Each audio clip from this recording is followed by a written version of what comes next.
सभी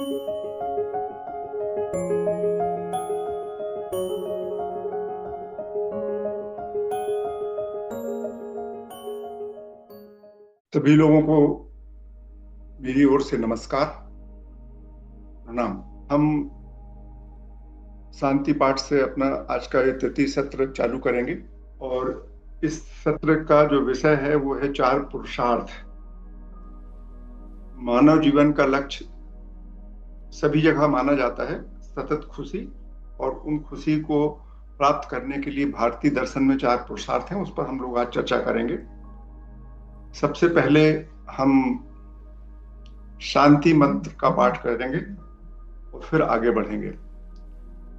ओम अस्तो मा सद्गमय तमसो मा ज्योतिर्गमय मृत्युर्मामृतं गमय।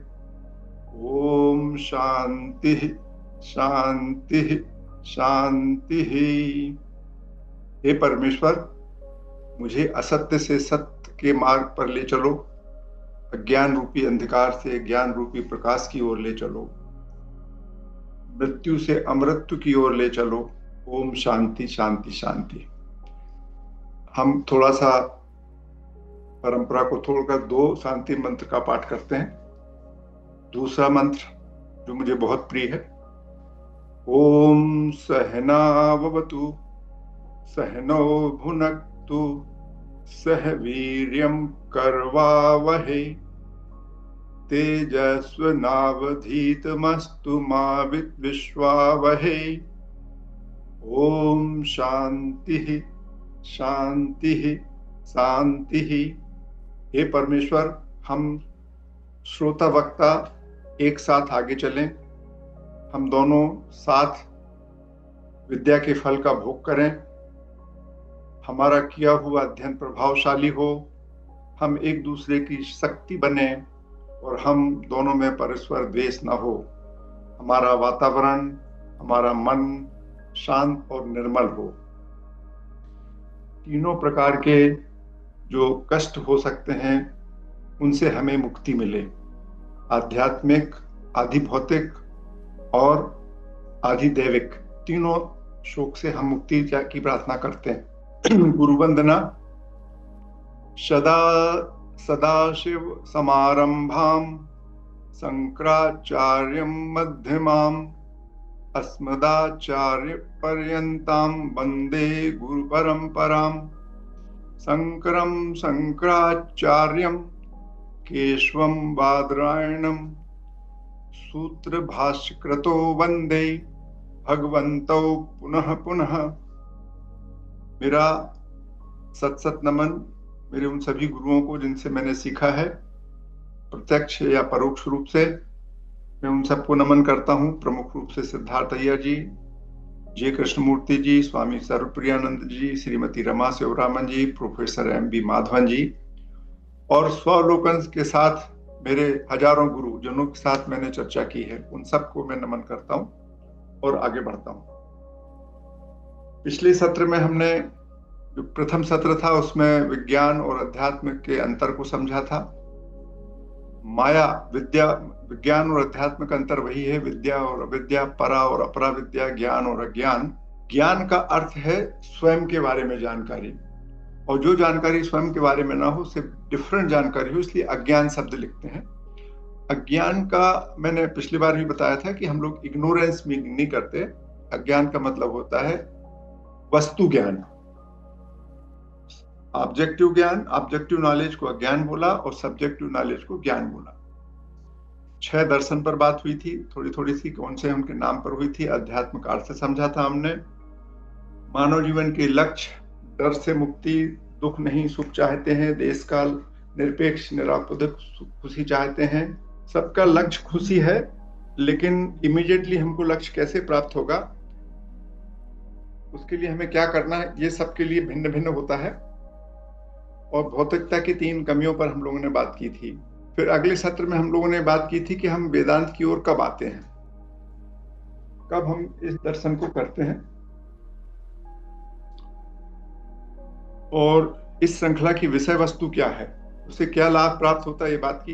तत्वबोध नामक पुस्तक जो है जिसको हम पढ़ने वाले हैं, उसकी विषय वस्तु क्या है, उसमें क्या क्या टॉपिक्स हैं, क्या हेडिंग्स हैं, मनुष्य और पशु में अंतर हमने जाना था, आहार, निद्रा, भय, मैथुन के अलावा ये चार बेसिक हैं। ये पुरुष, पशु और मनुष्य दोनों में होते हैं, लेकिन बुद्धि, कुछ हद तक बुद्धि पशुओं में भी होती है, लेकिन हमारी जो बुद्धि है वो श्रेष्ठ बुद्धि है। और जो श्रेष्ठ बुद्धि है, उस बुद्धि से धर्म उत्पन्न होता है, तो उसी को हम या तो धर्म बोलते हैं या श्रेष्ठ बुद्धि बोलते हैं। ये धर्म या श्रेष्ठ बुद्धि मनुष्य और पशु में भेद करती है। और फिर हम लोगों ने श्रेष्ठ बुद्धि के परिणाम पढ़े थे कि उसके कारण हमारे मन में संकल्प हो सकता है। श्रेष्ठ बुद्धि के कारण हम भूत, भविष्य, वर्तमान को समझते हैं, हम भविष्य की प्लानिंग कर सकते हैं, हम अपने हित को त्याग सकते हैं, हम किसी को नुकसान पहुंचा सकते हैं। इस तरीके की बहुत सारी चीजें इस बुद्धि के कारण होती हैं, जो हम लोगों ने पिछले सत्र में पढ़ी थी। पिछले सत्र में हम लोगों ने उन पर चर्चा की थी। आज का जो हमारा सत्र है वो फिर से हम ये बात करते हैं कि हम क्या चाहते हैं। तो हम सतत खुशी, अनअलाइड हैप्पीनेस, एक हमारे प्रतिभागी ने कहा था कि हम ईश्वर के शरण में जाना चाहते हैं। ईश्वर की शरण में भी हम खुशी के लिए जाना चाहते हैं। अब वो वह खुशी जो है, वो सामान्य खुशी जिसको हम बोलते हैं ऑब्जेक्टिव, किसी प्रकार की वस्तु मिलने से मिलने वाली खुशी से डिफरेंट है, जिसको हम बोलते हैं देश काल परिच्छिन्न, उपाधिहीन, अनौपराधिक खुशी, वह खुशी हम चाहते हैं। और हम आपको आधुनिक संदर्भ में भी, जैसे हमने बोला था हम बात करेंगे, तो आधुनिक संदर्भ में जो हम इसमें बात करते हैं, तो एक बहुत ही नामी साइकोलॉजिस्ट हुए हैं, मार्टिन सेलिगमैन नाम है उनका। इन्होंने बताया है कि खुशियां 3 तरीके की होती हैं। सुख और संतुष्टि, प्लेजर एंड ग्रेटिफिकेशन, जिसको हम बोलते हैं प्लेजेंट लाइफ, जिसमें हमारे पास सभी प्रकार के साधनों की हम इच्छा करते हैं। अच्छा बिस्तर है, अच्छा घर है, अच्छा कार है, गाड़ी है, बंगला है, बहुत सारे अच्छे दोस्त हैं, मित्र हैं, उनके साथ हम संपर्क करते हैं, हमारे कंपेनियन है, पत्नी है, और यहाँ वहां भी हम घूमते रहते हैं। इस तरीके की ये जो भौतिक वस्तुओं से मिलने वाली खुशी, और हम अपने जीवन को, कुछ लोग इसी प्लेजेंट लाइफ में पूरा का पूरा जीवन खपा देते हैं। ये प्लेजेंट लाइफ पहली उन्होंने बोली कि जैसे, और ये है प्लेजर एंड ग्रेटिफिकेशन। दूसरी लाइफ उन्होंने बोली कि गुण और शक्ति प्राप्त करना, embodiment of strength and virtue, इसको बोलते हैं गुड लाइफ।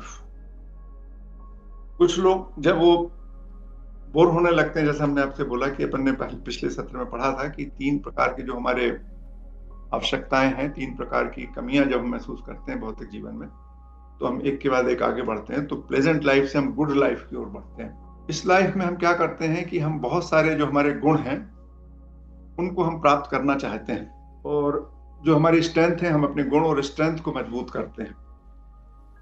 और जब हम अपने गुण और स्ट्रेंथ को मजबूत करते हैं तो हमें महारत आ जाती है, और जब महारत आ जाती है तो हमको पद, प्रतिष्ठा, स्किलफुलनेस, या तो हम डॉक्टर बन जाते हैं, या हम प्रशासक बन जाते हैं, या हम वैज्ञानिक बन जाते हैं, या हम सेठ बन जाते हैं। कुछ ना कुछ जब हम अपने सारे गुणों को और शक्तियों का विकास कर लेते हैं तो हमको इस तरीके से कुछ ना कुछ मिल जाता है। इसको हम बोलते हैं गुड लाइफ। इसके बाद जो अगली चीज होती है, जब गुड लाइफ से भी लोगों का मन भरने लगता है, बार बार वो एक ही चीज करते करते करते, रोज ऑफिस जाना, रोज सैल्यूट देखना, ये सब करना, आपको सैल्यूट मिल रहा है देश से, मान लीजिए आप एक वरिष्ठ अधिकारी हो गए तो लोग आपको सैल्यूट मान रहे हैं रोज सुबह शाम, उससे कोई फर्क नहीं पड़ता। आप मुख्यमंत्री हो गए, मंत्री हो गए, तो आपको बहुत सारे लोग आपके आगे पीछे दौड़ रहे हैं, रोज की हो जाती तो बहुत स्पेशलिटी नहीं लगती आपको। तो आप जीवन में कुछ लक्ष्य बनाते हैं जो ऐसा लगता है बिगर देन यू, आप अपने से अधिक, बिगर देन लाइफ, आपके कुछ पर्पस बनते हैं, और मीनिंगफुल लाइफ के लिए आप काम करना शुरू करते हैं। मतलब आप अपने के बदले में दूसरे की ओर आगे बढ़ने की बात करते हैं।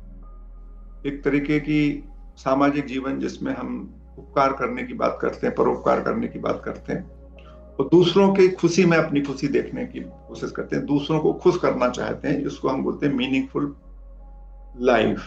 हम कुछ ऐसी चीजें करते हैं जिससे समाज में व्यवस्था बने, समाज में अन्य लोगों को खुशी मिले, ये मीनिंगफुल लाइफ है। अब हम इसके आगे बढ़ते हैं पुरुषार्थ।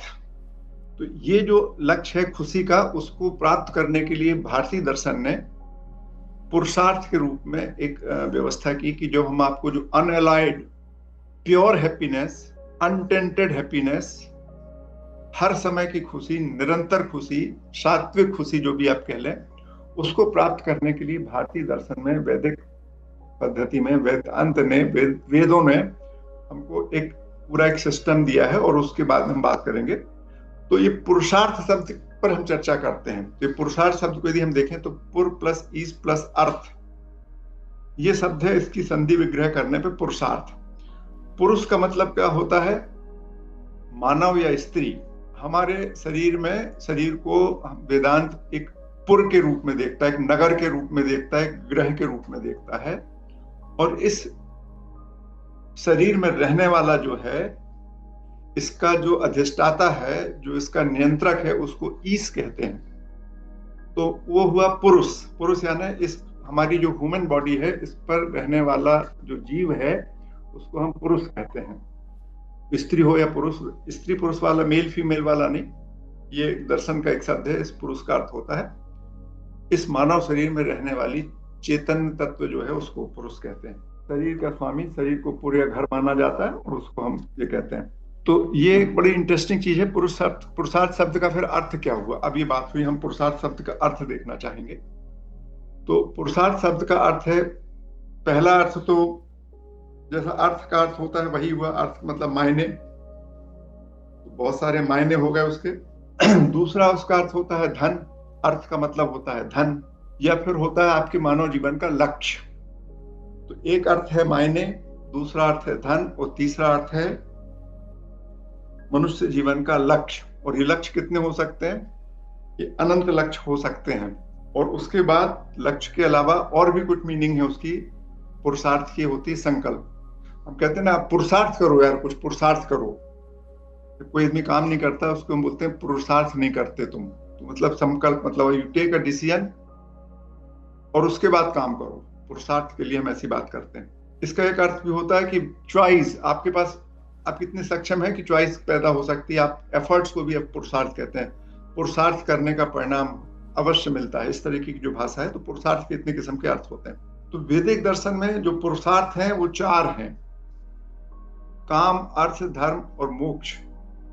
या उल्टे तरीके से हमने इसको रैंडम लिखा है जानबूझ के, अदरवाइज उसको लिखा जाता है जो हमारा स्टैंडर्ड शास्त्रीय तरीका है, उसमें धर्म, अर्थ, काम और मोक्ष होता है। उसी में मानेंगे। यहाँ पे रैंडम लिख गया है मेरे से, लेकिन वैदिक तरीके से धर्म, अर्थ, काम और मोक्ष। और सेलिगमैन जी ने ये जो तीन चीजें बोली, जीवन का लक्ष्य, अल्टीमेट आपकी journey meaningful and purposeful life होती है। और एक मैस्लो करके और साइकोलॉजिस्ट हुए हैं, उन्होंने मैस्लोज हायरार्की ऑफ नीड्स बताई है। उसमें बोला है पहली नीड आपकी है साइकोलॉजिकल नीड्स, फिजियोलॉजिकल नीड्स। मतलब आपके शरीर के लिए, आपको सांस लेने के लिए अच्छी वायु चाहिए, पानी चाहिए, भोजन चाहिए, नींद चाहिए, शेल्टर चाहिए, कंपेनियनशिप चाहिए, कपड़े चाहिए। ये जो भौतिक आवश्यकता है आपके शरीर की, उसकी पूर्ति पहली नीड है आपकी।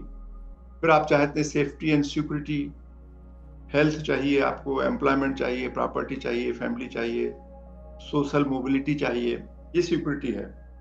फिर उन्होंने तीसरी चीज बताई कि लव एंड बिलोंगिंग चाहिए। आप चाहते हैं कि कोई आपसे प्यार करे, आप किसी से प्यार करें, कोई आपसे इंटीमेट हो, आप किसी और से इंटीमेट हो। कनेक्शन, फीलिंग ऑफ कनेक्शन चाहिए कि लोग मेरे साथ हैं।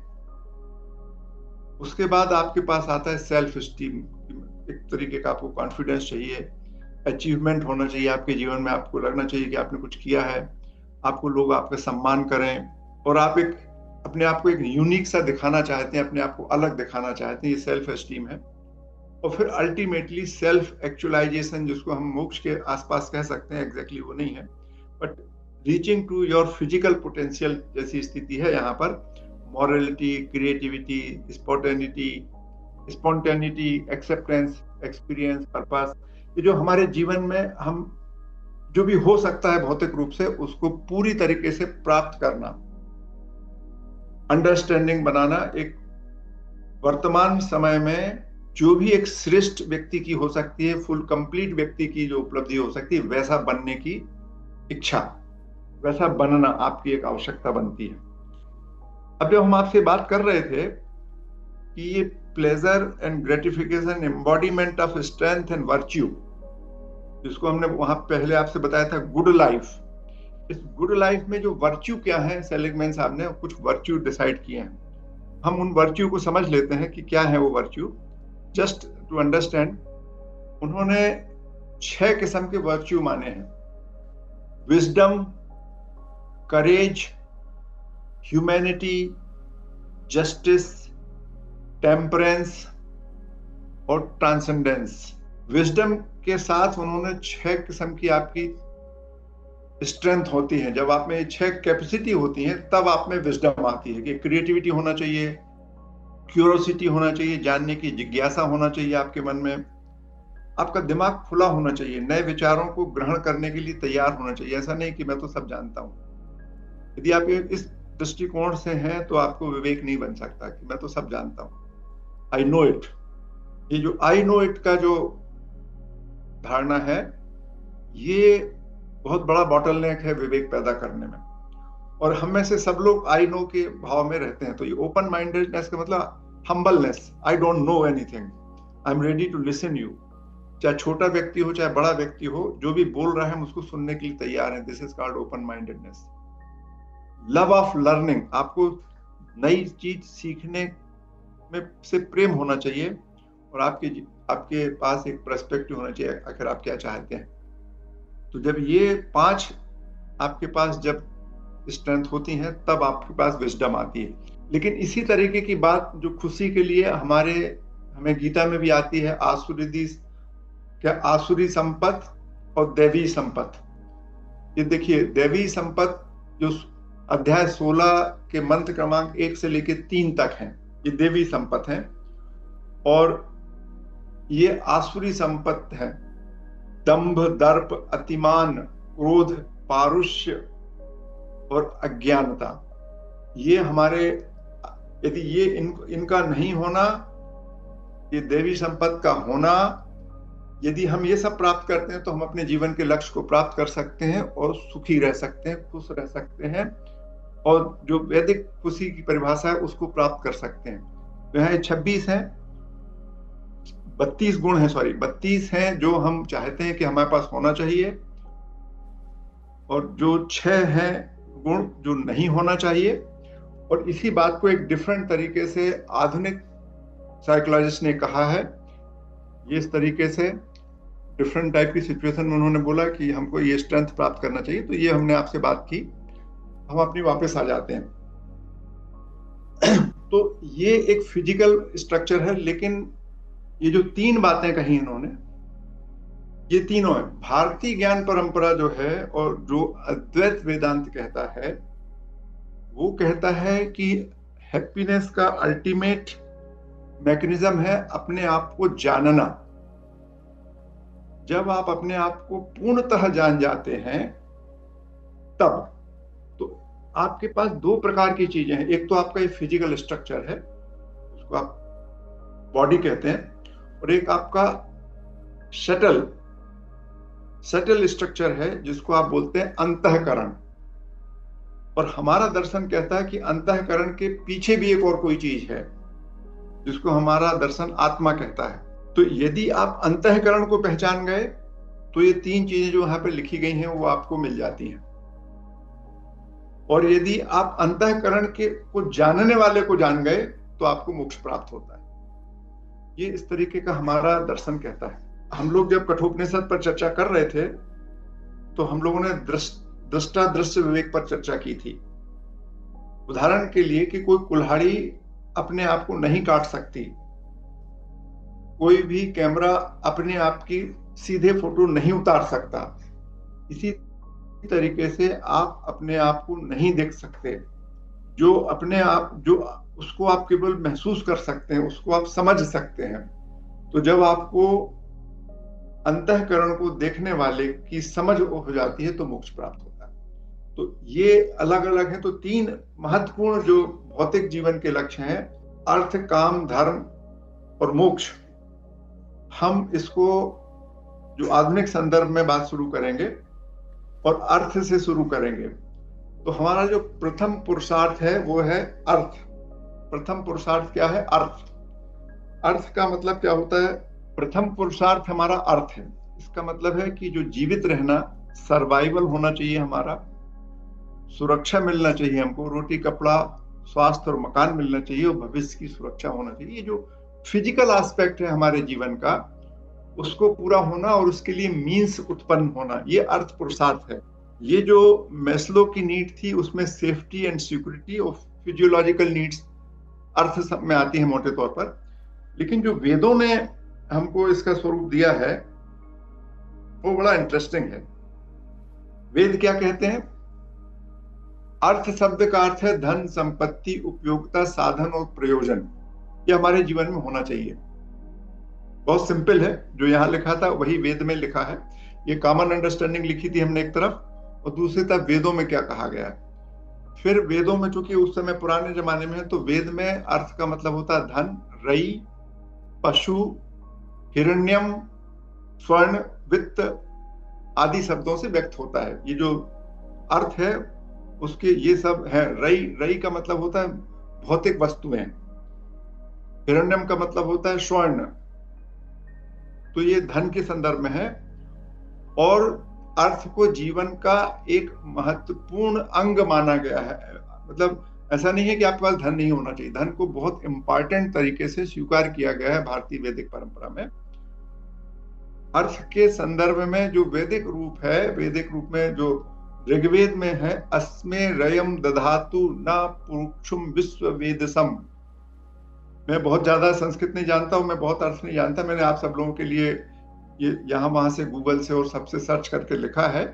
मैंने ऋग्वेद का बहुत गहराई से अध्ययन नहीं किया है, लेकिन आजकल जो हमारे पास साधन है उसका उपयोग करके हम इस तरीके की चीजें निकाल पाते हैं। तो हे देवता, हमें ऐसा धन दें जो अनेक प्रकार से उपयोगी हो और सबको लाभ पहुंचाने वाला हो। ये इंपॉर्टेंट पॉइंट है कि हमारे पास धन हो, बहुउपयोगी हो, और न केवल हमें लेकिन दूसरों को भी लाभ पहुंचाने वाला हो। रयम धेहि मे हव्यमानः सह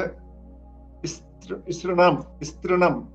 हे अग्नि, हव्यमान मतलब हे अग्नि, मेरी प्रार्थना स्वीकार कर, मुझे हजारों, सहस्त्रनम लिखा है, रयम का मतलब होता है धन। हे अग्नि, मुझे हजारों प्रकार के धन से युक्त करें। मतलब ये देखिए, हमारा वेद हमसे ये नहीं कहता कि आपके पास धन नहीं होना चाहिए, तो धन का निषेध नहीं करता, धन पर प्रतिबंध नहीं लगाता कि आपके पास धन नहीं होना चाहिए, होना चाहिए। ये वेद मंत्र है जो कहता है कि आपके पास हजारों प्रकार के धन होना चाहिए। वैदिक स्वरूप में अर्थ का अर्थ जो मैंने आपको पहले बताया, धन, संसाधन, जीवन निर्वाह के साधन, व्यक्ति के भौतिक जीवन की आवश्यकताओं की पूर्ति हेतु आवश्यक संपूर्ण साधन अर्थ में आते हैं। लेकिन जो अर्थ है उसको हम कहते हैं कि ये धर्म नियंत्रित होना चाहिए। मतलब आपको धर्म के आधार पर मिलना चाहिए अर्थ। ऐसा नहीं कि आप किसी को लूट के आ जाएं, मारपीट करें, ऐसा नहीं। ऋग्वेद में लिखा है कि आपके पास यज्ञ, दान आदि के लिए धन होना चाहिए, और अर्थ का उद्देश्य केवल व्यक्तिगत सुख नहीं होना चाहिए। गृहस्थ आश्रम में आपके पास जो धन आए वो समाज और अतिथि की सेवा में भी होना चाहिए। वो एक अपन सुनते ना, साधु इतना दीजिए जामे कुटुंब समाए, जो एक है आपके पास, वही इसका अर्थ है हमारे जो वैदिक अर्थ, कि धन ऐसा होना चाहिए कि कोई भी जो आपके घर में आए वो भूखा नहीं रहना चाहिए, है ना। और अर्थ जो है वो धर्म और काम के बीच में संतुलन बनाने वाला है। बिना अर्थ के ना तो आप धर्म का पालन कर सकते हो, ना काम का पूर्ति कर सकते हैं। तो धर्म और काम दोनों के साथ संतुलन बनाने के लिए अर्थ की आवश्यकता है, और उसका निषेध नहीं है। उसको हमारा धर्म, हमारे वेद कहते हैं कि होना ही चाहिए आपके पास। धर्मनेव अर्थ आपनोति धर्मनेव च कामतः धर्मस्य कामोश्च धर्म मूलम उभयो। ये जो अर्थ है, धर्म और काम दोनों का मूल है। ये बड़ा इंटरेस्टिंग है डिस्कशन, आप कभी पढ़ सकते हैं। ये आपकी कॉपी रहेगी, इस पर ज्यादा चर्चा की बहुत जरूरत नहीं, सिंपल स्थिति है। तो अब जो वैदिक दृष्टिकोण से अर्थ पुरुषार्थ की आवश्यकता है, वो केवल साधन मात्र नहीं है। मानव जीवन के लक्ष्य की वो एक साध्य भी है, मतलब आपको अर्थ प्राप्त करना आपके जीवन का एक लक्ष्य भी होना चाहिए, केवल साधन नहीं, साध्य भी है। मतलब बिना धन के आप आगे नहीं बढ़ सकते, ऐसा हमारा वेद कहते हैं जनरली। और अर्थ की प्राप्ति में संयम होना और विवेक होना आवश्यक है, और अर्थ का उपयोग सामाजिक हित में होना जरूरी है। इस तरीके की बातें अर्थ पुरुषार्थ के संदर्भ में हमारे ग्रंथों में लिखी हुई हैं। और यदि आप दैनिक जीवन में भी महसूस करें कि यदि आपके पास पैसे हैं, आप उसके साथ अन्य लोगों के, परिवार के लोगों के साथ बांटते हैं, एक दूसरे की मदद करते हैं, प्रसन्न रह, तभी आप प्रसन्न रह पाएंगे। तो ये अर्थ का है। और मैंने अर्थ इसलिए लिखा क्योंकि भौतिक जीवन में, आज जिस जीवन में हम ले रहे हैं, उसमें सबसे इंपॉर्टेंट पहली रिक्वायरमेंट है अर्थ। और इसने भी बोला कि धर्म और काम का आधार है, उनका समन्वय करने वाला, उनके बिना अपना धर्म कर सकते हो ना इच्छाएं पूरी हो सकती। तो अर्थ बहुत इंपॉर्टेंट पुरुषार्थ है आपका, और वो साध्य के रूप में उसे प्राप्त करने का आपको प्रयास करना चाहिए, लेकिन धर्मानुसार करना चाहिए। किसी को लूट कर नहीं, किसी को मार कर नहीं, किसी को परेशान कर नहीं होना चाहिए। अगला, अब इसको मैंने जानबूझ के आपको, मैं इसको बात नहीं करूंगा, ये बहुत सारे मंत्र मैंने कहीं कहीं से निकाल के रख दिए हैं आपके लिए। और उसमें बोला है कि हमारा कृषि, श्रम और उद्योग को महत्व देता है हमारा वेद, और वेदों में श्रम के आदर की बात है, आलस्य और निष्क्रियता को दोष कहा गया है। ये इंपॉर्टेंट है, इस पे हम ज्यादा चर्चा नहीं कर रहे। पीपीटी आपके पास रहेगी, आप देख लीजिएगा, त्रुटियां हो तो उसको सुधार दीजिएगा। अर्थ को धर्म के अधीन होना चाहिए। अधर्मेण धनम न जायते, अधर्मेण धनम नार्जयते। अधर्म से अर्जित धन अंततः दुख का कारण बनता है, इस तरीके का है। तो ये बहुत सारी चीजें, इनको आप पढ़ लेंगे, कोई मीनिंग नहीं, बात हो चुकी है हमारी आपसे। हम लोग सर्वे भवन्तु सुखिनः कहते हैं, तो हमारे पास यदि अर्थ है तो सबका सुखी होना चाहिए, तभी आपको अर्थ का मतलब है, आपके अर्थ का। अब हम द्वितीय पुरुषार्थ पर आते हैं। द्वितीय पुरुषार्थ है काम। द्वितीय पुरुषार्थ है काम। और काम पुरुषार्थ के संदर्भ में मैस्लो ने जो कहा है वो है self esteem, love and belonging और सेफ्टी एंड सिक्योरिटी। ये तीन चीजें उसमें आती हैं। एग्जैक्टली बाइफर्केशन मुश्किल है। और सेलिगमैन के हिसाब से embodiment of strength and virtue, ये लेवल जो है ये काम पुरुषार्थ का है। अब हम वैदिक अर्थों में उसको देखने की कोशिश करेंगे। काम का मूल अर्थ, काम शब्द जो है संस्कृत की कम धातु से बना है। कम का अर्थ होता है इच्छा करना, आनंद पाना। अर्थात काम का अर्थ क्या हुआ? इच्छा, प्रेम, आनंद, सृजन की प्रेरणा। वेदों में काम को जीवन और सृष्टि की प्रेरक शक्ति के रूप में दर्शाया गया है। मतलब बिना इच्छा के कुछ हो ही नहीं सकता। तो इच्छा को हमारे वेद प्रतिबंधित नहीं करते, उनका निषेध, उन पर उनके दमन की बात नहीं करते। वो केवल कहते हैं कि जो काम है, जो हमारी इच्छा है, वो केवल इंद्रिय सुख की नहीं होना चाहिए, वो सृजनशील होना चाहिए, सृजनशीलता चाहिए, क्रिएटिव डिजायर्स होना चाहिए। नासिकी सूक्त में ये बताया गया है, कामः तदग्रे समवर्तताधि मनसो रेतः प्रथमम यदासीत। सृष्टि के प्रारंभ में ब्रह्म के मन में इच्छा उत्पन्न हुई, और उस इच्छा से ही इस संसार का बिग बैंग हुआ। सृष्टि का जो प्रारंभ है ब्रह्म की इच्छा से हुआ, ब्रह्म में इच्छा उत्पन्न हुई, तब सृष्टि निर्मित हुई। तो इस तरीके से इच्छा को सृष्टि का प्रथम कारण माना गया है। तो आप सोचिएगा कितनी इंपॉर्टेंट बात है। हम लोग जब बात करते हैं तो चारों तरफ बोलते हैं कि इच्छाओं को समाप्त करिए, इच्छाओं पर करिए, इच्छाएं समाप्त करिए, लेकिन यहाँ वैदिक जो अर्थ है वो कहता नहीं, इच्छा तो सृष्टि की नियामक है, सृष्टि का कारण है। बृहदारण्यक उपनिषद में लिखा है, कामो हवै प्रजापति सृजतः। प्रजापति सृष्टिकर्ता ने काम के माध्यम से ही सृष्टि की रचना की है। उसके मन में जब इच्छा उत्पन्न हुई तब जीवन की उत्पत्ति हुई। ये बड़ा इंटरेस्टिंग है। मतलब आप सोचिएगा कि डिजायर्स और काम को हम लोग नेगेटिव मानते थे अभी तक, लेकिन जब आप इसको ध्यान से पढ़ेंगे, लेकिन इसमें आगे भी है थोड़ा सा। आगे क्या है, काम और धर्म का संबंध उन्होंने बताया। धर्मेण कामः अनुमतः, वह इच्छा होना चाहिए आपके पास जो धर्म से शोधित हो, जिसकी धर्म अनुमति देता हो, जो धर्म के अनुसार हो। धर्म की परिभाषा भी पढ़ेंगे थोड़ी देर बाद। तो धर्म के अधीन होने का मतलब होता है नियमन करने की, संयम करने की बात है, रोकने की बात नहीं है, दमन करने की बात नहीं है। ऋग्वेद में है मित्रम हनः कृणहु ही, हे देव हमारे हृदय में प्रेम, मैत्री और सौहार्द का काम उत्पन्न करो। प्रेम, मैत्री और सौहार्द भी एक इच्छा ही है। तो मित्रम हा नः कृणु ही, काम यहाँ सौम्यता, स्नेह और कारण के अर्थ में प्रयुक्त होता है। तो मतलब आपके मन में प्रेम भाव उत्पन्न होना चाहिए, आपके मन में करुणा का भाव उत्पन्न होना चाहिए। ये सभी तो इच्छाएं हैं। तो ऐसी इच्छाओं का कौन प्रतिषेध कर सकता है, कौन निषेध कर सकता है? इनका तो होना ही चाहिए। वेदों में इच्छा को बोला है कि हे इंद्र, हमारे मन में शुभ इच्छाएं और आनंद की कामना जागृत करो। किसी के प्रति विद्वेष मत जागृत करो, किसी के प्रति प्रेम जागृत करो। आनंद का भाव उत्पन्न हो, हम आनंद प्राप्त करें, खुद आनंद में रहें, दूसरों को आनंद में पहुंचाएं। इंद्रा में पित्वम मनसा च काममम सर्वे तुष्टा भवन्तु, सभी लोग प्रसन्न हो। ये इस तरीके का हमारा जो वांग्मय है वो कहता है।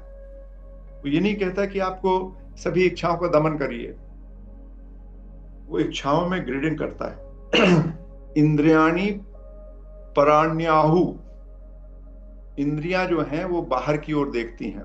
परांच खानी वितरणत स्वयंभू, हम लोगों ने पढ़ा था। तो इंद्रियां बाहर की देखती हैं। तो इंद्रियों पर नियंत्रण आवश्यक है, उन पर नियंत्रण आवश्यक है, उनका दमन की जरूरत नहीं है। 100% निषेध की बात नहीं है। आपको कुछ इच्छाएं आपको पूरी होना चाहिए, और वो आपको कैसे पता चलेगा? जब हम धर्म को जानेंगे। तो वैदिक दृष्टिकोण में जो काम है, जो डिजायर्स हैं, वो जीवन की प्रेरणा शक्ति हैं, सृष्टि का सृजन का कारण है। और यदि वो धर्म के अधीन होती हैं तो प्रेम भावनाओं में रूपांतरित होती हैं। प्रेम, सौंदर्य और सृजन के माध्यम से आत्मा को अभिव्यक्त करती हैं। तो ये बहुत जरूरी है हमारा काम पुरुषार्थ, किस तरीके से हम अपनी इच्छाओं को पूरा करें। काम का मतलब होता है इच्छा, और काम पुरुषार्थ का मतलब होता है इच्छाओं की पूर्ति। अर्थ पुरुषार्थ का अर्थ होता है हमारी आवश्यकताओं की पूर्ति, काम पुरुषार्थ का हुआ हमारी इच्छाओं की पूर्ति। तो और बहुत फंडामेंटल इच्छा और काम, अर्थ, आवश्यकता के बीच में लाइन बनाना बहुत मुश्किल है। समय के साथ साथ आवश्यकताएं बदलती रहती हैं। तो जो भी हमारी आवश्यकता है, उस आवश्यकता की पूर्ति, जो भी हमारी धर्म सम्मत इच्छाएं हैं, जिनको आज का सामाजिक परिवेश अनुमति देता है, वैसी इच्छाएं पूर्ति होनी चाहिए। जैसे उदाहरण के लिए 92 में जब हम मोबाइल आया था, 92-93 के पास, तो एक लग्जरी था। मुझे मालूम है कि हमारे एक मित्र जो प्रोटोकॉल ऑफिसर थे, उनको एक पेजर मिला था जो अपने बेल्ट में लगा के चलते थे और सबको दिखाते रहते थे। उस समय एक SMS टाइप का मैसेज करने से के लिए उसमें 30 रुपए लग जाते थे पेजर में। तो पेजर आया था, उस समय वो लग्जरी था। लेकिन आज मोबाइल के बिना जीवन संभव ही नहीं, तो आज वो आवश्यकता बन गया है। तो ये ध्यान रखना पड़ेगा। तो आवश्यकता और इच्छाओं में सतत, उनके बीच में एक निरंतर गतिमान है, डायनेमिक है। तो कौन सी इच्छा पूरी होनी चाहिए? अलग अलग समय के हिसाब से अलग अलग इच्छाएं हो सकती हैं। एक अच्छा घर, एक अच्छा वाहन, जो कुछ भी आप समझिए, जो एक औसत जो हमारे देश के नागरिक हैं, या यूं कहें अब यूनिवर्स का जो एक औसत स्तर है रहने का, वो सबको मिलना चाहिए। ये उसकी हम कल्पना करते हैं, और वो काम, वहां तक इच्छाएं पूरी होना तो बिल्कुल आवश्यक हो जाती है, वो आवश्यकता में बदल गई हो। फिर उसके बाद आगे कितना होना चाहिए, इस पर आपको विचार करना है। अब हम तृतीय पुरुषार्थ पर आ रहे हैं, जो है धर्म। अब ये बड़ा इंटरेस्टिंग है, इसलिए धर्म पुरुषार्थ बड़ा इंटरेस्टिंग है। और जब भी आप कोई काम करते हैं, इसको हम लोग ने सेल्फ ऑब्जर्वेशन में कई बार बात की है, जो साथी होंगे यहाँ पे वो जानते होंगे। जब भी हम काम करते हैं तो 2 प्रकार के लाभ मिलते हैं। एक तो तुरंत दृश्य लाभ मिलता है, जैसे मान लीजिए उदाहरण के लिए किसी ने रिश्वत ली या किसी ने दान दिया, दोनों इस पे विचार करिए। जैसे ही आपने रिश्वत ली तो भौतिक रूप से तो आपको लाभ मिल गया, लेकिन मानसिक रूप से आपके मन में एक इम्प्रिंट बना कि आपने गलत काम किया है। तो ये जो गलत काम का आपके मन पर इम्प्रेशन पड़ा, या आपने दान दिया तो आपके मन में एक लगा कि आपने एक अच्छा काम किया, एक दान दिया तो अभी आपको तुरंत आप दानी कहलाने लगोगे, तो एक भौतिक लाभ मिल गया, लोग सामने वाला आपके प्रति श्रद्धा दिखाएगा, आपके पैर पड़ेगा, आपके प्रति ग्रेटिट्यूड बदलेगा, तो एक तो तुरंत लाभ मिला, लेकिन ये आपके मन में एक इंप्रेशन पड़ गया। तो ये जो मन में पड़ने वाला इंप्रेशन है अदृश्य, उसको धर्म कहते हैं। तो भौतिक सांसारिक उपलब्धि और एक और उपलब्धि जो आपको बाद में जिसका असर आपके जीवन पर, आपके समाज पर बाद में पड़ता है। और हम ये मानते हैं कि जो भौतिक जीवन के जो भी आप कर्म करते हैं जिसमें तुरंत लाभ मिल जाता है, और जो कर्म का सिद्धांत है वो अदृश्य जो उसका परिणाम है उसको लेकर है, जो अदृश्य परिणाम आगे जाके मिलता है आपको, उसके फल आगे मिलते हैं। तो इसमें धर्म में क्या आता है? कर्तव्य। धर्म का एक शाब्दिक अर्थ है कर्तव्य, दूसरा अर्थ है नैतिकता, तीसरा अर्थ है सामाजिक दायित्व। जहां अर्थ और काम व्यक्ति आधारित हैं, व्यक्ति को केंद्रित होकर होते हैं, वहीं धर्म समाज को केंद्रित करके काम करता है। और जब आपके व्यक्तिगत काम धर्म नियंत्रित हो जाते हैं तो समाज में एक समन्वय आता है। जैसे उदाहरण के लिए एक काम है कि आपको सड़क पर चलना है, तो इस समय का धर्म यह है कि आप लेफ्ट हैंड चलेंगे मध्य भारत में। तो यदि आप लेफ्ट हैंड चल रहे हैं तो सड़क पर यातायात ठीक चलेगा। यदि सड़क पर कोई लोग, जो कभी कभी ऐसा होता है कि लेफ्ट वाला आदमी राइट में पहुंच जाता है और रास्ता बंद कर देता है, तो ये इंपॉर्टेंट है। इस तरीके से धर्म है। अब धर्म का हम जो वैदिक अर्थ पे बात करते हैं, और इसमें जो हम सेलिगमैन ने धर्म का मतलब बताया था मीनिंग एंड पर्पसफुल लाइफ।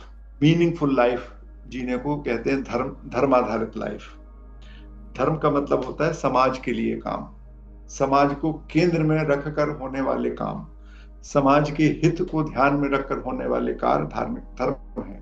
अब इसके संदर्भ में जो हम बात करते हैं कि आखिर धर्म शब्द है क्या, तो जो धर्म की परिभाषा हम सबके बीच में है पूजा पाठ, वो बात नहीं है।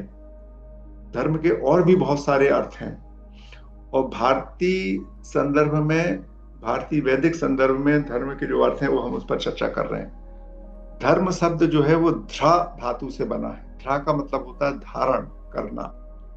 तो धर्म का मतलब होता है जो धारण करता है, या जो समाज को, संसार को स्थिर रखता है, वह धर्म है। धर्म का दूसरा अर्थ है, वेदों में धर्म को ऋत से जोड़ा गया है। ऋतम मतलब जो व्यवस्था है, जो प्रकृति की व्यवस्था है, जो प्रकृति के शाश्वत नियम है। गुरुत्वाकर्षण का नियम एक दो वस्तुओं के बीच का धर्म है, एक दूसरे को आकर्षित करती हैं वो। तो संसार की जो कॉस्मिक कैपेसिटी है, जो कॉस्मिक वर्ल्ड, कॉस्मिक स्ट्रेंथ है, जो कॉस्मिक रूल्स हैं, उनको भी धर्म कहा जाता है। और उनको समझकर आपको काम करना कि नदी का जीवन कैसे बढ़ेगा, नदी का जीवन चलता रहे, पर्यावरण चलता रहे, समाज में व्यवस्था बनी रहे, आप स्वस्थ रहें। स्वस्थ रहने के लिए आपको आपके शरीर की संरचना और व्यवहार को समझना पड़ेगा, उसको धर्म कहते हैं। अलग अलग चीजों के धर्म, अग्नि का धर्म है, वायु का धर्म है, पृथ्वी का धर्म है। तो सभी के जो प्राकृतिक गुण हैं उनको धर्म कहा जाता है। इसको कैसे बोला हमारे ऋषियों ने, कैसे बोला? उन्होंने देखा कि ऋतेन देवा सत्येन धारते, देवता भी ऋत अर्थात धर्म से ही स्थिर है। मतलब देवताओं के पास भी जो शक्ति है वो प्रकृति के धर्म से ही है। यदि आप प्रकृति के नियम का पालन नहीं करेगा तो देवता भी नहीं रह सकता। ये बहुत इंटरेस्टिंग हमारे यहाँ धर्म के संदर्भ में है। धर्म का मतलब रोज सुबह उठकर स्नान करना या अन्य किस्म के काम करना, तिलक लगा लेना, ये सब नहीं है धर्म। धर्म के ये अर्थ हैं गहराई से आध्यात्मिक अर्थ। धर्म का व्यक्तिगत और सामाजिक अर्थ भी है। व्यक्तिगत धर्म है सच बोलना, संयम करना, श्रम करना, वचन का पालन करना। तैत्तिरीय उपनिषद में जब हम लोग पढ़ेंगे, इसके बाद तत्वबोध के बाद तैत्तिरीय उपनिषद पढ़ेंगे, तो उसमें दीक्षांत समारोह, दीक्षांत भाषण के रूप में गुरुकुल में ये बताया जाता है, सत्यम वद धर्मम चर, सत्य बोलो, धर्म के अनुसार आचरण करो।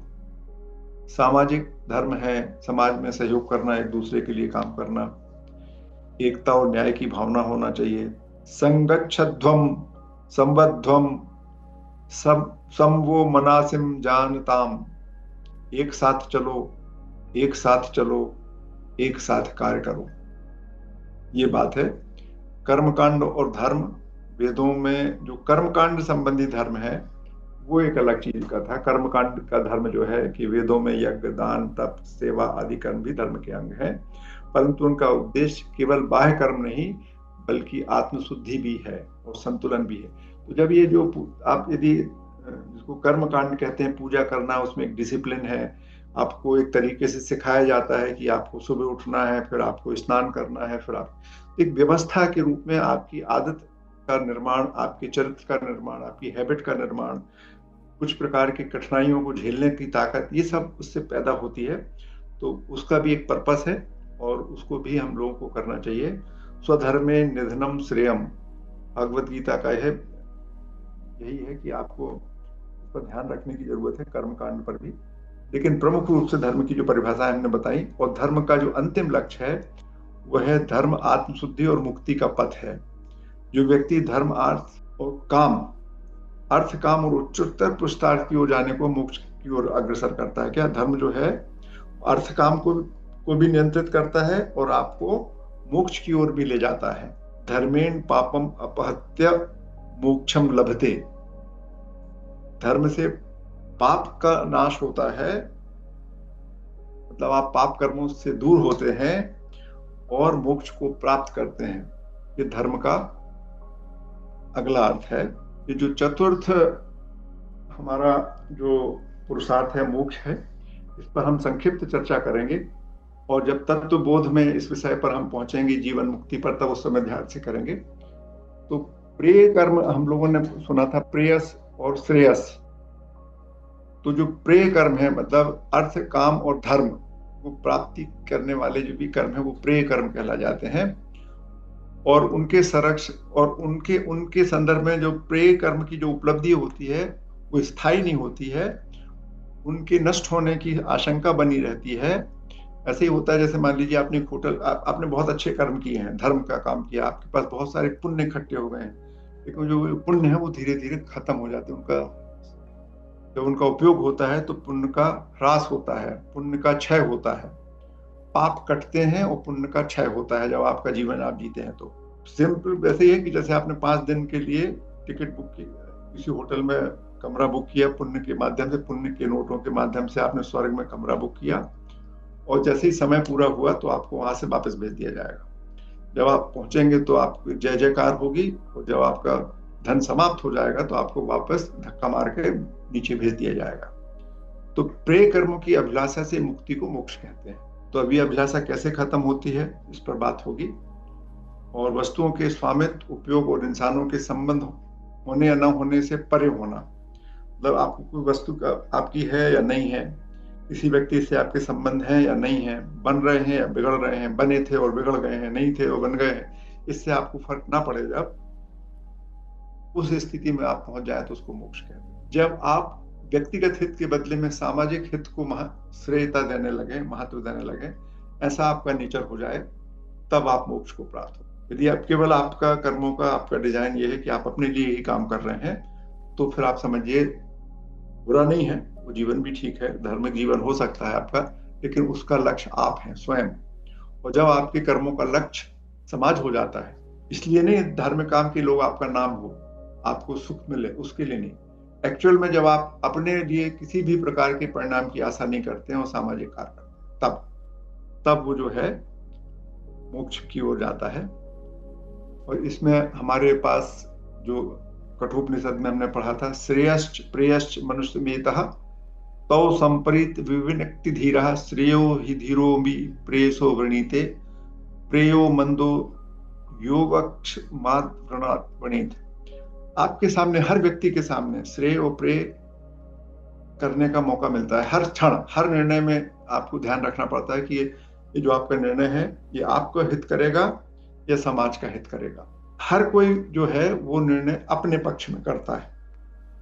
कुछ गंभीर धीर विद्वान जो जो जीवन मुक्त होने की ओर बढ़ रहे हैं, ऐसे लोग हैं, अमृत प्राप्त करने की दृष्टिकोण से वे श्रेयस कर्म को चुनते हैं। क्योंकि आप देखिए, यदि समाज में सभी काम समाज के हित में होने लगे तो आपका हित तो वैसे ही सध जाएगा ना। एक अच्छा समाज बन जाए तो हर व्यक्ति की समस्या समाप्त हो जाएगी। तो ये हमने बात की है आपसे चतुर्थ पक्ष की। ओम पूर्णमदः पूर्णमिदं पूर्णात् पूर्णमुदच्यते पूर्णस्य पूर्णमादाय पूर्णमेवावशिष्यते। ओम शांति शांति शांति। अब आप लोगों के मन में, किसी के भी मन में कोई प्रश्न हो, उस प्रश्न पर हम लोग चर्चा कर सकते हैं। किसी के पास कोई अपना विचार व्यक्त करना चाहता है, कोई हमें अपनी बात बताना चाहता है, वो भी बोल सकता है। और जो मैंने आपको वैदिक डिस्कशन और साथ में आधुनिक मनोवैज्ञानिक डिस्कशन है हैप्पीनेस का, उस पर भी आपसे बात की, उस पर भी आप चर्चा कर सकते हैं। जो आधुनिक मनोविज्ञान के जो दर्शन है वो अंतःकरण मन तक ही बात करता है। वो मन को आपका अंतिम इंस्ट्रूमेंट मानता है और वो मन की समझने की बात करता है। और हमारा जो दर्शन है वो मन के बियॉन्ड, मन के कारण को जानने की कोशिश करता है। तो राहुल कुछ कहना चाहते हैं, आप बोलिए, अपनी बात रखिए। Sir good evening sir. Sir बहुत अच्छा सेशन था, बहुत मतलब गहराई वाली बातें बताई सर आपने। इसके लिए सर बहुत बहुत धन्यवाद आपका। सर ये जो पहला वाला आपने बोला था धन वाला, तो जब सर वो कठोपनिषद चल रहा था अपना, तो उसमें यमराज नचिकेता को इन सब चीजों से ही यही सब चीजें बोलते हैं उनको कि आप धन से ऐसा ऐसा कर सकते हो, तो बट नचिकेता उस सब चीज को रिफ्यूज कर देता है, वो प्रपोजल यमराज जी का। तो फिर सर फिर यहाँ पे उसका इम्पोर्टेंस बता रहे हैं, जबकि वहां पे नचिकेता उसको मतलब सिरे से खारिज कर देता है उस प्रपोजल को। उसमें यदि आपने नचिकेता के उत्तर को सुना हो ध्यान से, तो नचिकेता कहता है कि अब मैं आपके पास आ गया हूं तो ये सब चीज तो मुझे मिल ही जाएंगी, इनको मांगने की कोई जरूरत नहीं है। यदि मैं राजा के पास आ गया हूँ, धर्मराज के पास आ गया हूँ, तो ये जितनी चीजें आप कह रहे हो, जब तक आपकी कृपा है तब तक ये तो सब मुझे रहेगा, तो ये सब नहीं चाहिए मुझे, ये तो आप दोगे ही दोगे। तो यदि आप ये उद्यमशील व्यक्ति हैं तो आपके पास धर्म तो आएगा ही, लेकिन आपका जो अंतिम लक्ष्य है वो मोक्ष है, वो जीवन के मूल तत्व को जानना है। ये उसका वहां पर जो उस पूरे संदर्भ को पूरे तरीके से यदि आप समझेंगे तो ये समझ में आएगा कि उसको उसने इन सब चीज को निरर्थक नहीं बताया है। वो उस यस समय सर। वहां पर जब हम आपसे बात कर रहे हैं, कोई चीज बड़ी चीज मांग रहे हैं, तो छोटी चीजों को हम उस समय रिजेक्ट करते हैं। तो अंतिम लक्ष्य तो आपका मोक्ष ही है ना। तो वो जी बीच सर। की चीज है, उसको उन्होंने खत्म करने की बात वहां पर भी नहीं है। जब हम लोग अर्थ को एक दृष्टिकोण से एक तरीके से देखते हैं तो गड़बड़ लगने लगता है, लेकिन आप उसको ध्यान से पढ़िए तो उसने बोला है। मैं आपको वो श्लोक अभी पुस्तक नहीं है क्योंकि मैं उतना पारंगत व्यक्ति नहीं हूँ, लेकिन उसमें हम आपको वो श्लोक ग्रुप में शेयर कर देंगे जहां वो कहता है कि आपके पास है तो ये सब तो मिलेगा मिलेगा। ठीक है yes yes. Rahul. Yes sir. हम्म। दूसरा सर मेरा ये था, जो धर्म का जो दूसरा बोला नियम, मतलब जो पूरा अपना सृष्टि चल रही है वो भी एक नियम भी धर्म ही है। तो हम जैसे जो हमारे कर्म हैं, जैसे उठना, जप तप करना, ये सब, तो एक्चुअली सर नियम का एक रूल होता है कि नियम का कोई एक्सेप्शन नहीं होता। और जहां पे भी नियम में कुछ गड़बड़ होती है तो फिर चीजें पूरी गड़बड़ हो जाती हैं। फॉर एग्जाम्पल नियम है कि अर्थ रोटेट हो रही है सूर्य के अराउंड एक कांस्टेंट स्पीड से, अगर उस स्पीड में थोड़ा भी ऊपर नीचे होता है तो सारी चीजें डिस्टर्ब हो जाएंगी। तो अगर ये नियम है, ये जब तब करना, ये सब, तो अगर कोई इसे फॉलो नहीं करता है या, तो फिर वो सर हमको दिखता क्यों नहीं है, मतलब कि उसके अकॉर्डिंग मतलब चीजें, आप सर समझ पा रहे हैं? जप और तप करना प्रकृति का नियम नहीं है। हाँ सर। जप और तप करना प्रकृति का नियम नहीं है। ये मनुष्य का एक तरीके का एब्स्ट्रैक्शन है। जब उसको डर लगता है, वो सुख शांति चाहता है, इसलिए वो जप की बात करता है, ईश्वर के जप की बात, ईश्वर के शरण में जाने की बात है। तो वो एक अलग किस्म की फीलिंग है। इसलिए जब हम आपसे बोलते हैं आप अपने आप को पहचानिए, तो जो मन की आवश्यकताओं को जब आप पहचान जाते हो, तो उसमें कभी कभी कुछ लोगों की उस तरीके की स्थिति बनती है, इमोशनल टाइप के लोगों की, कि उनको ईश्वर के प्रति श्रद्धा पैदा होती है और वो अपनी सारी समस्याओं को ईश्वर के प्रति समर्पित कर देते हैं, और उनके मन में उस बात का कोई गिल्ट नहीं होता गड़बड़ी होने का, और वो कोशिश करते रहते हैं। तो कई किस्म की बात है।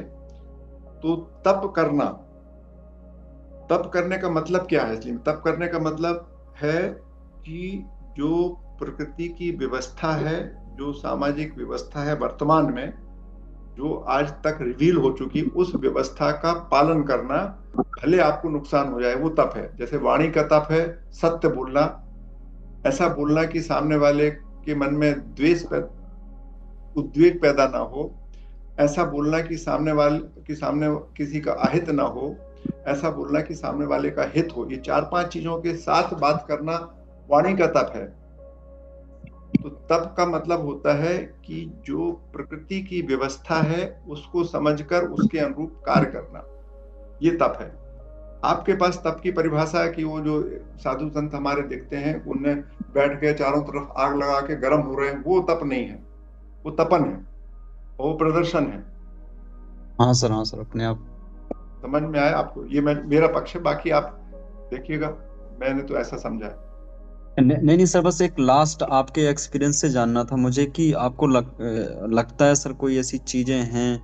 एक्चुअली सर यहाँ पे लाइट नहीं है, इसलिए मैं वीडियो ऑन नहीं कर रहा हूँ कोई चार बात नहीं, हाँ पाँच बोलिए। हाँ, मतलब सर आपके पर्सनल एक्सपीरियंस से जान, ऐसा कोई है, ऐसी कोई जैसे नियम होता है सर कि उसका कोई अपवाद नहीं होता है, और जहाँ पे अगर नियम फॉलो नहीं हो रहा है तो पे हमें उसके कॉन्सिक्वेंसेस भी लगे हाथ दिख जाते हैं, तो तो देखेंगे ऐसा ना, कुछ? जैसे आग का नियम है, आग जलाती है, आग को यदि आप छुओगे तो जल जाओगे।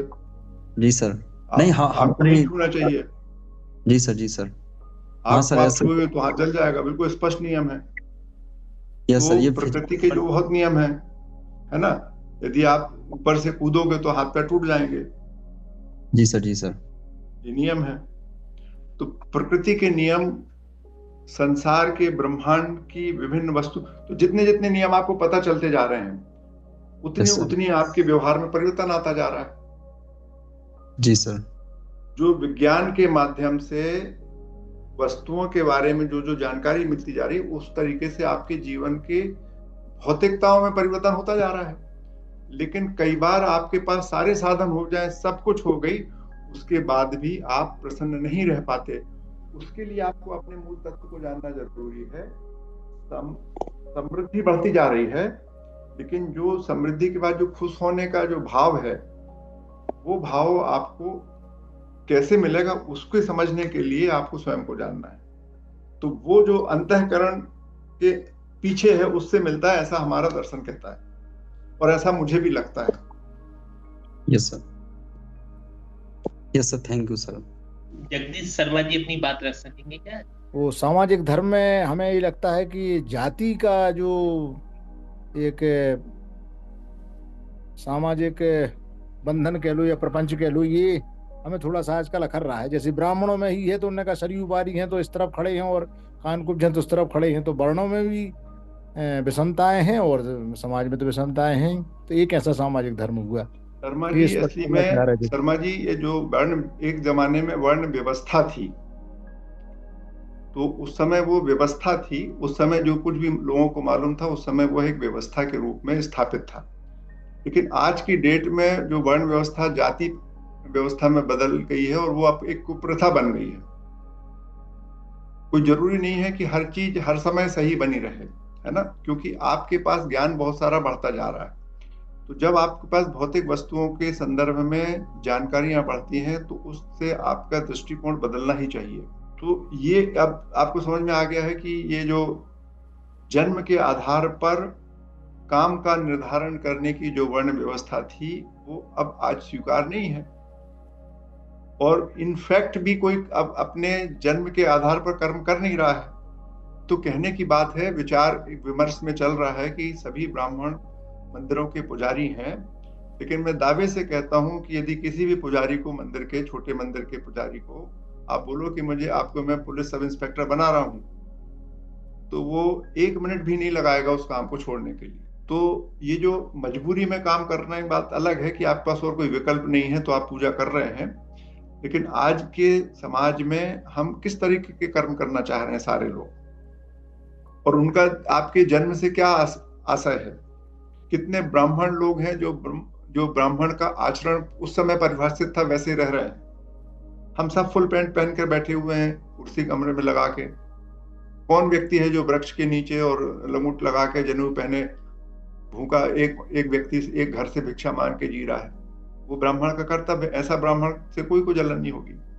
तो ये स्थिति है। तो जो समय उस समय जो व्यवस्था बनी थी, आज वो क्यों व्यवस्था?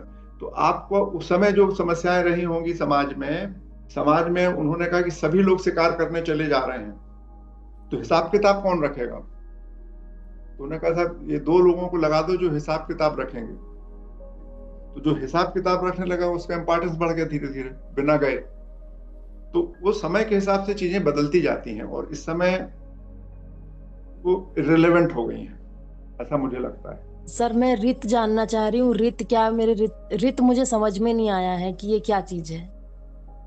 रितम शब्द का मतलब होता है कि जो कुछ वास्तविकता है, आपको किसी भी क्षेत्र में जो फैक्ट है, जो आपकी समझ में आ रहा है, जो आपकी समझ में आया वह रित, और जो आपने समझ के बोला वो सत्य। तो सर ये जो मैं इसको ऐसे सोचती थी, जो ऋतु शब्द, ऋतु बननी है, वर्षा ऋतु, ये इसका कुछ संबंध है क्या रित नहीं, से? वो ऋतु वहां पे अलग किस्म से पहुंच गई, लेकिन जहां यहाँ पे जब रितम शब्द का मतलब होता है रितम वद, मतलब जो आपने देखा है, जो आप समझ रहे हैं वही आप बोलो। आपको नहीं मालूम कि सच क्या है, लेकिन आपने देखा कि इस समय ऐसा हो रहा था, तो जो आपने देखा उसको बोलना रितम वद है। और जो आपने देखा और उससे भिन्न बोला, आपको मालूम है कि सामने वाला चोरी करके ले गया, आप नहीं बता रहे हैं, आपने यदि कोई फैक्ट देखा है तो उसको एज इट इज बोलना रितम है। तो आज से जैसे मान लीजिए 15वीं सदी का रितम क्या था? 15वीं सदी का रितम ये था कि सूर्य के चक्कर पृथ्वी के चक्कर सूर्य लगा रहा है, ये पहले एक रितम था। अब बाद में बदल गया, जब आपको समझ में आ गया पूरा, आपने ध्यान से देखा समझा मनुष्यों ने, तो उनको समझ में आ गया उल्टा। तो रितम का मतलब है what is the fact. Sir मैंने ना किसी बुक में पढ़ा था कि सृष्टि के नियम रित है। तो आपको जो मालूम है ना नियम, जो आपकी जानकारी बदलती जा रही है ना। पहले आपने बोला कि पूरा संसार अणुओं से बना है, उस समय रित क्या था? अणु थे। फिर बाद में कहा परमाणु से बना, और आगे पता चला तो आपका रितम क्या हो गया? परमाणु। फिर और पता चला इलेक्ट्रॉन प्रोटॉन न्यूट्रॉन से बने हैं, फिर और तो ये जो धीरे धीरे तो जब आपको जो मालूम है वो रितम है, एक्चुअली मालूम है जो आपको। मतलब रितम हमारा असत्य भी हो सकता है, मतलब हम किसी चीज को कुछ और समझ रहे हैं। जैसे आपने बताया कि कई साल पहले तक ये समझते थे कि सूर्य चक्कर लगा रहा है पृथ्वी का। हाँ। वो तो असत्य है। हाँ। लेकिन वो रितम था। मगर वो उस समय जब तक आपको ये लग रहा था और सारे लोग मान रहे थे, तब तक वो यही सत्य था। आज उस सत्य में परिवर्तन हो गया जी। और इसलिए भगवान शंकराचार्य जी ने सत्य की परिभाषा वह दी है जो कभी नहीं बदलता, वो सत्य है। लेकिन रितम बदलते हैं। हाँ, तो रितमबद्ध बोला उन्होंने जी। और जो हम अपने व्यवहारिक जीवन में जो सच बोलने का मतलब होता है, जो आपने देखा उसको बोलना, वो सच है। एक्चुअल में आप सच नहीं जानते। ऐसा एक्चुअल में क्या है वो हमें नहीं पता, लेकिन हमने जो देखा हम वो बोल देते हैं। वो बोल दी यदि आपने, लेकिन आप वो नहीं बोलते, जो आपने देखा वो नहीं बोलते, आप उसमें अपनी लगा के अपने दृष्टिकोण से बोलते हैं, समझ के बोलते हैं कि जो हम उसको समझ रहे हैं। इसका मतलब हमारा हम जो मतलब जिसको हम सत्य समझ रहे हैं वो हमारा रितम है। हाँ, व्यवहारिक जीवन में आपके बॉस ने आपको डांटा, आपको गुस्सा आई, आप उनसे बोलो नहीं भाई कोई बात नहीं सर, तो आपको आप गुस्सा रही है लेकिन आप बोल रहे हैं कोई बात नहीं, ठीक है सर आपने अच्छा डांट लिया मेरी गलती थी, जबकि आपको मन से लग रहा है कि बहुत ही बेवकूफ आदमी है सामने वाला। ऐसा। Thank you sir, thank you. तो अब हम अगले सत्र में वैदिक साहित्य पर चर्चा करेंगे।